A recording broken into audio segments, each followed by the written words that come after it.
Hi, this is Andrew Dailey of MGI Research, and welcome to our session, The Usage Economy, a Company Case Study. In 2015, at MGI Research's Billing Innovator Summit in New York City, a founder of the billing company LogiSense, Flavio Gomes, walked on stage and described the usage economy.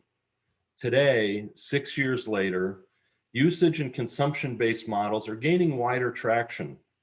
And they're one of the core themes that's running through the 50+ sessions we have here at the Monetize Forum. It's one thing to discuss usage models in the abstract. It's another to base your core business model upon it. Joining us now is a CEO who's made the decision to center his business on a usage-based model. Adam Howatson, CEO of LogiSense, welcome to the Monetize Forum. Andrew, thank you for having me. So let's start by getting a sense of the size, scope, scale of your business and actually how you came to becoming the CEO of LogiSense. Absolutely. Well, LogiSense is a subscription and usage-based billing vendor, and we provide our customers with the capacity to monetize just about any business model.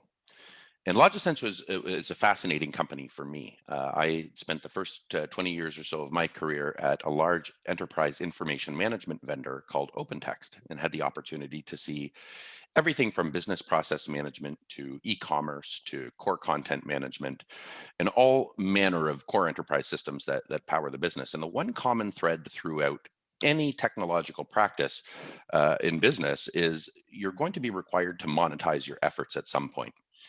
And when I started learning about LogiSense and the work that they're doing around the usage economy, around subscription and usage-based billing, around innovation in commercialization and pricing models, and the capacity to monetize anything that you can dream of, I found that to be fascinating. And I think particularly as us and from a macroeconomic and a societal perspective, are starting to see a shift in the way that commerce is transacted and consumer and enterprise expectations of the way that they're billed and the way that they're shown value, I found LogiSense and usage-based billing to be an incredibly fascinating, and I believe will be instrumental opportunity to impact the way that economics are changing. So I found that to be a fascinating opportunity. So as I mentioned in the intro, Flavio Gomes, the LogiSense founder, your predecessor, came up with this notion of the usage economy. Now, 6+ years later, how would you describe this? How is it different from the subscription economy? Why should we care about this? Absolutely. So usage-based billing, usage-based monetization is fundamentally different than a simple flat subscription and recurring revenue model. And increasingly in business and in the consumer worlds, we're seeing a drive to have a direct correlation between the money paid and the value delivered. And we can see this most systematically in industries like cable television, where a flat subscription delivering value which may not directly correlate. I may purchase a 1,000 channel package and I pay a flat rate for that, regardless of what I use or what I consume or how often I use the service. We're starting to draw a correlation between those types of offering and what we call subscription fatigue. And a lot of us have numerous subscriptions where we'll pay a flat rate for an expected value, and we may not receive that value at the end of the subscription. As such, companies are becoming, and usage-based billing is becoming much more prominent, much more interesting, and much more of a differentiator in just about every industry, where you're able to draw that bright line correlation between money paid and value delivered. So if companies are hemorrhaging subscribers because of this subscription fatigue and not being able to draw that bright line, being able to implement and deliver to market an innovative or novel usage-based pricing where consumers are able to pay exactly for what they use, or to have the flexibility to change, modify their services, or consume items, services, products one-off, really is innovation from a monetization perspective. And we're seeing it increasingly resonate with consumers and with businesses, again, in that value correlation. So you've completely revamped LogiSense's pricing and go-to-market motion. And the pricing model now is based on really how much a customer consumes. And with that, you've adopted this very transparent go-to-market, putting as much out there in the public on your website and elsewhere as you can. what triggered that shift for you in going so aggressively towards a usage model and that transparent approach? Well, for us, it's if you're going to talk the talk, walk the walk. And we believe that if we're offering a usage-based subscription coupled service for our customers, it would be imperative for us to lead the way and demonstrate that a usage-based model can be delivered in a way that consumers can understand, customers can understand, something that is delivering value directly for their business, and helps customers to understand better what it is that LogiSense is offering and what they're being charged for. And we've seen impacts not only with the way that customers are interacting with us on our digital properties by providing that transparency and clear usage-based pricing. We're finding that they are typically more highly qualified by the time that they're engaging with our go-to-market and sales teams, because they have a sense of the economics of the product that we're providing. They have a sense of that direct correlation between cost and value. And they have a sense of exactly what it is that they're signing up for and what it is that they're going to be consuming for LogiSense. And interestingly for us, it's impacted, I think, not only the way that customers perceived us, it's also impacted our sales processes and qualification processes as well. What have been the biggest surprises, both positive and to the downside, that you've seen so far? I think positively, as I'd mentioned, customers are more highly qualified by providing that transparency in a clear usage-based model. In today's world, and particularly in these pandemic circumstances, most buying behavior, most research is happening digitally. And customers have a very, very sound understanding of which solutions and vendors they're interested in before they've picked up the phone to call you or sent you an email. Their decision may be already made or maybe formed in its majority before they have engaged directly with you. Putting that transparent usage-based pricing on the website, opening the proverbial kimono, providing clear documentation and product detail on the website, we've found has changed the shape of our pipeline by having customers come in better qualified, better educated, and knowing that LogiSense is the right solution for them. There's still that last mile to travel, and you still need to have those conversations and direct connections with customers. But by providing that clear transparency, by demonstrating and compartmentalizing the value into modules, in our case, which customers can clearly and easily understand, we found that it's expedited our sales process. We found that it's been simpler for us to do deal reviews and engagements around the go-to-market activities because our pricing is clearly established and published publicly. And also, as I'd mentioned, that customers are better educated, better informed, and have better and easier access to the information that they need to make a purchasing decision about LogiSense. And what are some of the things that you're fine-tuning or looking to adjust through the rest of 2021 and into 2022? We continue to look at and refine the model and how we have things packaged. How can we help customers to scale? Do we have the right facets or elements? And there's a few key guidelines as any company goes through the process of looking at a usage-based monetization model, which is to clearly understand the product that they're selling, to clearly understand the margins on that product, to clearly be able to identify which metric it is that they want to measure and monetize, or it may be a combination of metrics. So there's been some interesting elements as we've taken the first incarnation of this live to market, and we'll continue to refine it as we receive feedback from customers, as we receive questions about additional services, things that customers may want to add to the solution that we may not have considered in the foundation pricing model. So it will be a live animal, as it were, and we'll continue to refine it as we learn and as we interact with customers over time. And I think that's one of the macro points for engaging in a usage-based pricing model, is that you do require some agility as a business to stay on top of that model and ensure that it is relevant to the market, ensure that you have the capacity to tweak and modify it based on either competition or market factors or consumer expectations. So you have to have a little bit of plasticity in your management team to be able to continue to revisit and iterate on that commercial model, just like it were a software product. There's increasing demand for business agility, which is that ability to rapidly adjust products, prices, put together complex offers in a scalable way to respond to both market opportunities and competitive threats. We've been talking about that at MGI with our clients for 5+ years. Certainly last year with the coronavirus, that was put into very clear light. You guys work with a lot of different companies that are really striving to get more agile in their business. In your experience, what really distinguishes the companies that are truly agile from the rest? What are the companies like Garmin, and they have a session here. What are those kind of companies doing that everyone else could learn from? I think, this is a uh, I don't want to use the word paradigm, but this is just the standard model throughout the industry.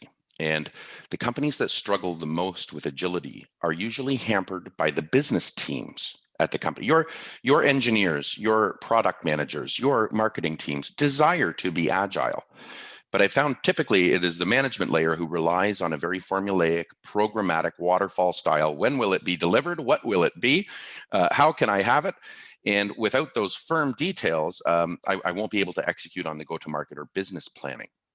And I think that the business and management teams, which are most able to align with engineering or go-to-market teams, and change plans as they go.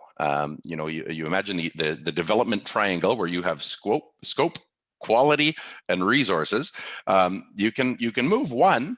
Management teams and typically the business aren't yet as far ahead as engineering and product teams in the concept of agile operation, where you may have to make a change, you may have to shift a timeline, you may have to reduce scope, you may have to modify as you go along. I think that Garmin is an industry leader in their capacity to innovate as they go, to be responsive to customer demands, to understand their business, to understand their products, which is a key element. When going to market with a usage-based model, you have to ensure that you have the right model for the product that you're selling. You have to ensure that you are measuring the right usage metric. You have to be prepared to build around that usage-based monetization model. It may require integration. What is it that you are counting? What type of usage are you selling? How are you measuring it? Are you applying special programs or formulas to that monetization model? Are there discounts based on volume? Is there a step table or sliding scale? And those elements may change over time. So to remain agile, you have to have a willingness, I think, as well within the business to be as adaptive and as flexible around the business elements, like the set pricing, like the element that you're measuring, how things are bundled, how they're packaged, and also be willing to shift scope, to shift timelines, not compromise on quality, but operate in a truly agile way, not only in the product and engineering teams, but also as a business as a whole. So let's drill into that a little bit more. What are the most commonly overlooked but crucially important areas of a monetization initiative, especially in adopting a usage model? And so specifically, when you look at going towards a usage model, it becomes harder to predict your revenues because you don't know what your customers are going to consume. What are some of the other, that's just one little example where it becomes difficult then to kind of put the whole picture together as you were just describing. What are some of the other critical areas? What are some of the areas that you guys overlooked in adopting a more aggressive usage-based model? Well, I think I've mentioned a couple of them, which is to make sure that the model is right for the product that you're taking to market, that it makes sense, and that delivering a usage-based model is appropriate for the product or service that you're taking. This can be a physical good, it can be a hybrid offering where it's a physical good with a digital service, it can be software, you name it. Ensure that you're picking the right metric and be prepared to build around that, integrate, and make sure that you can execute. Some of the often overlooked areas are you better brush up on revenue recognition because often usage-based revenue recognition happens as the usage is occurring. And that's very different than a lot of traditional business models. And to that point, finance and product are going to become inextricably linked. And this is not a traditional dynamic. Of course, product and finance are going to talk. They're going to understand what each other do. They're going to work together to make sure that we can account properly for the business at the end of the quarter, at the end of the year, at the end of the month. However, bringing a usage-based model to market and measuring discrete elements, doing it in real time, recognizing revenue as you go, means that product and finance really have to be singing from the same song sheet. And I think that's an often perhaps overlooked element in ensuring that you have that link between those two functions. And the last note that I'll make here, I think you touched on, forecasting now requires a little bit of data science. And where you may have had a flat rate, very predictable contract previously, now you're on a usage-based model. You need to understand your customers' seasonality. You need to understand the trends in your customer base. You need to measure and monitor their health and performance. And from that, you can extrapolate and you can conduct a little bit of light data science to get you where you need to be in terms of predicting where the business is going, what your trends are, what your growth is like, what your churn is like, and what your customer growth is like. And that may be overlooked a little bit. That forecasting is no longer just a linear algorithmic it's what it was last year plus the contracted growth. You need to understand more about your customers, and you need to practice a little bit of data science to accomplish that forecasting in a usage-based world. Do you see customers taking the usage data and feeding that back into taking the usage data that's coming through their billing system and actually feeding that back into their product development roadmaps? Absolutely. There is gold in that data. And once you're onto a usage-based data, as I'd mentioned, even being able to forecast customer seasonality to the customer level, to understand how an individual customer is going to be impacted. Is there a rush at the holidays? Are they a retail type customer? When does that rush occur? Do they have other spikiness throughout the year? Can you assist them with that data? Do you have an opportunity to upsell or cross-sell products? What can you define from that? Until you are collecting that data and piping it into a usage-based billing system to aggregate it and consolidate it, perhaps even rate it or tax it or manipulate it in other ways, you're not really going to have a sound handle on that behavior. So there's a treasure trove, not only in being able to design and shape new products to go to market, but also being able to predict what's occurring within the business and perhaps even see positive or negative trends in the future based on that extrapolation. What's one thing every CEO or CFO should know about LogiSense but doesn't yet? We are here and we are innovators in the way that monetization occurs. We have been talking about the usage economy for about 5 or 6 years now, as you had mentioned. Flavio is absolutely a visionary, and I think he's got it right. And usage is going to increasingly be a massive differentiator in those companies who succeed in the new economies that will emerge as we come out of 2021, 2022. We know that we are seeing a shift in the way that consumers interact. We're seeing a shift in the economics of the world. We have been impacted by this pandemic, and both in the consumer and in the enterprise world, companies are going to be under huge pressure to realize efficient, effective, and agile monetization models. And I deeply believe, based on usage, showing bright line value for money to consumers and to enterprises. And LogiSense is one of the key players able to help any organization in making that transition. Terrific. Well, with that, I'd like to thank Adam Howatson, CEO of LogiSense, for joining me here on stage. Excuse me, and remind everyone that there's more information available at the LogiSense booth. Adam, you'll be available, I'm sure, at the networking session here at the end of today. So please join Adam if you have any additional questions. And with that, I'd like to thank everyone for joining us. And this concludes our session. Thank you. Thank you.